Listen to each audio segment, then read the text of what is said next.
Satyendra దాస్కు BP sugar ఈ levels పెరగడంతో హాస్పిటల్లో చేర్పించడం జరిగింది. ఈ నేపథ్యంలో ఆయనకు చికిత్స కూడా అందించారు. గత వారం బ్రెయిన్ స్ట్రోక్తో హాస్పిటల్లో జాయిన్ అయ్యారు ఆయన. ఆచార్య సత్యేంద్ర దాస్ వయస్సు 85 ఏళ్ళు.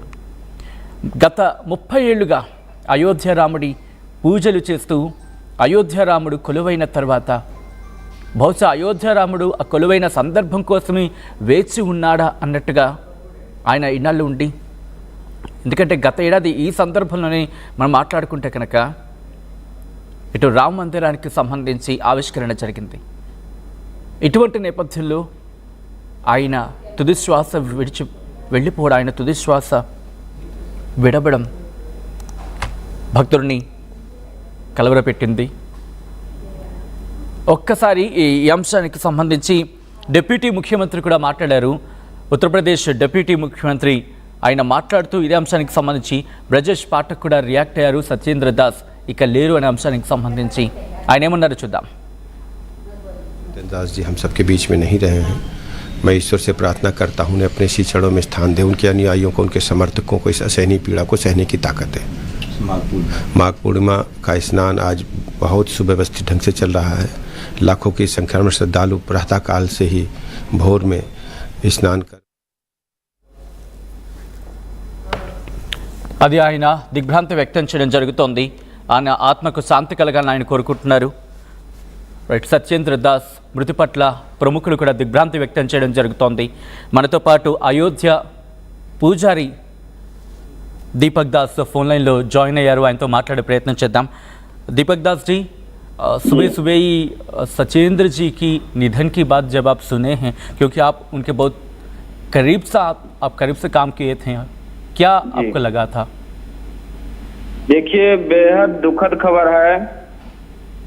प्रभु श्री राम की नगरी अयोध्या में शोक की लहर है. हमारे जो पुजारी थे, अयोध्या राम जन्मभूमि के मुख्य पुजारी आचार्य सत्येंद्र दास जी का जो है आज सुबह में ही निधन हो गया, जो कि हम सबके लिए ही बहुत दुखदाई है. और वो शुरू से ही अपना सेवा राम जी के चरणों में अर्पित किए हुए थे. लखनऊ में पीजीआई में उनके 6 तारीख को जो है ब्रेन हेमरेज हुआ था. तब से ही उनकी हालत बहुत ठीक नहीं चल रहा था और लगातार इलाज चल रहा था. और आज सुबह में उनका जो है देहांत हुआ है. तो हम लोग के लिए बहुत ही शोक संदेश है और पूरा अयोध्या शोक में डूबा हुआ है. हम लोग के लिए बहुत दुख के क्षण है और राम मंदिर के लिए उनका बहुत बड़ा योगदान रहा है, जिसे हम लोग भुलाया नहीं जा सकता. दीपक दास जी, जब आप आखिर बार आपसे बात किए थे उनसे, तो आपको क्या बातचीत आपका उनके बीच में हुआ था? क्या बोले थे उन्होंने आपके साथ? लगभग हम लोग के हमेशा आस पास में ही हम लोग रहते थे, तो बहुत हमेशा राम मंदिर और समाज के बात हमेशा किया करते थे उन्होंने कि कैसे आगे बढ़ेगा, कैसे.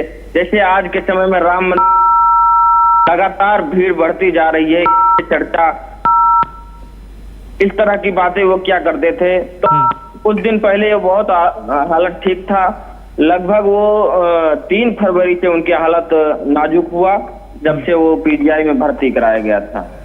लगभग 30 साल से, लगातार 3 साल से भगवान राम लल्ला की उन्होंने सेवा करके आ रहे थे. तो क्या बोलते थे उन्होंने, क्योंकि दैट्स नॉट इजी थिंग, क्योंकि 30 इयर्स कंटिन्यूस में उन्होंने राम लल्ला की सेवा किए थे. उनका जीवन बहुत ही तपस्यामय रहा है. जब प्रभु श्री राम टेंट में थे तब से लेकर आज तक की वो दिन देखते हुए आ रहे थे. जब टेंट में थे तब, और आज भव्य राम मंदिर का निर्माण हुआ तब भी वो सेवा करते थे और आज भी वो सेवा कर रहे थे.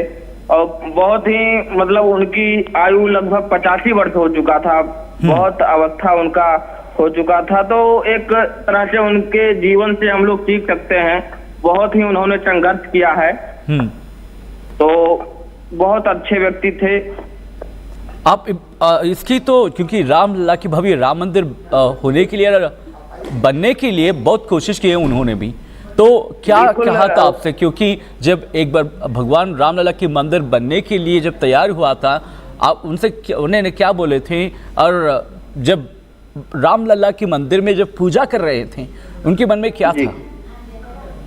देखिए, उस समय का बहुत ही दुखदाई समय था। पूरा भगवान टेंट में, फटे हुए टेंट में वो पूजा करते थे और बताते थे कि पहले पन्नी का टेंट लगा हुआ था और पानी चूता था पहले, ओके। और कोर्ट से आदेश आता था कि पन्नी हटाया जाए, नई पन्नी लगाया जाए। तब जो है हम लोग जिस राम जी के नाम के हम लोग रोटी खाते थे और वहाँ पे पानी टपकता था, उनके कपड़े वस्त्र सड़े हुए होते थे और बिना कोर्ट के आदेश के हम लोग कपड़े नहीं बदल सकते थे। वो ऐसी ऐसी कहानी वो बताया करते थे कि हम लोग कितना मेहनत और कितना संघर्ष से गुजर रहे हैं, वो हम लोग के बीच में रखा करते थे। और वो लगातार चैनल डिबेटों पे भी झगड़ा लड़ते रहते थे, संघर्ष करते रहते थे कि किस तरह से जो है राम मंदिर का जो है रास्ता प्रशस्त हो और राम मंदिर भव्य दिव्य बने। तो लगातार वो लड़ते रहते थे और उन्हीं का वो फलस्वरूप है कि आज भव्य दिव्य राम मंदिर बन के तैयार हुआ। लेकिन अफसोस की बात यह है कि वो आज हमारे बीच में नहीं रहे, लेकिन उनका मेहनत रंग लाई और भव्य राम मंदिर बन के तैयार हुआ और आज के समय में लाखों राम भक्त प्रतिदिन दर्शन कर रहे हैं। माघ पूर्णिमा के दिन में उनकी निधन हुई है, आप कैसे देखेंगे इसको? ये बहुत ही सुंदर समय है और वो जिस तरह से वो भगवान राम के स्वभाव पूजा कर रहे थे और आज माघ पूर्णिमा के दिन उनका अंतिम सांस लिए हैं, तो बहुत ही शुभ दिन है। और हम आशा करते हैं भगवान प्रभु के चरणों में वो अपने आप को जो है पूरा जीवन समर्पित कर दिए हैं, तो इसलिए वो ऐसा घड़ी, ऐसा समय उनका देहांत हुआ है। भगवान उनके अपने चरणों में स्थान दें, यही कामना करते हैं। बहुत बहुत धन्यवाद दीपक दास जी आरटीवी से जुड़ने के लिए। और सत्येंद्र दास जी की निधन की बात, अफसोस की बात है, आपने हमारे साथ बात की है और जो उनके साथ आप सही कैसे रहते थे और वहाँ की जो क्या एनवायरनमेंट था उनके और आपके बीच में बताने के लिए बहुत बहुत धन्यवाद। బ్రేకింగ్ న్యూస్ చూస్తున్నారు। అక్కడ అయోధ్య పూజారులు ఒకటే చెప్పడం జరుగుతోంది, ఆయన అక్కడే 30 ఏళ్ళుగా ఆయన సేవ చేసుకుంటూ వచ్చారు। ఎప్పుడు చూసినా రాముడి గురించి, ఆయన తపన రాముడి గురించి, భవ్య రామ మందిరం ఎప్పుడు పూర్తవుతుంది అంటూ కూడా ఆయన వేచి చూశాడు। ఆయన వేచి చూసిన సందర్భం ఆసన్నమైంది। ఏదో ఒక కార్యం మీద వచ్చి వెళ్ళిపోతూ ఉంటారు అన్నట్టుగా ఆయన రాక ఉండింది అంటూ కూడా చెప్పడం జరుగుతోంది। 80 ఏళ్ల వయసులో కూడా ఆయన రాముణ్ణి కొలిచాడు, రాముణ్ణి పూజించాడు। భవ్య రామ మందిరం ఏర్పాటైన తర్వాత ఆయన సంతోషానికి అవధులు లేవంటూ ఆయన చెప్పుకొచ్చారు।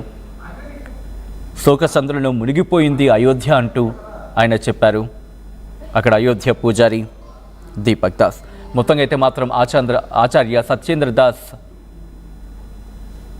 తుది శ్వాస విడిచారు। ఆలయ ప్రధాన అర్చకులు, అయోధ్య రామాలయ ప్రధాన అర్చకులు ఆచార్య సత్యేంద్ర దాస్ తుది శ్వాస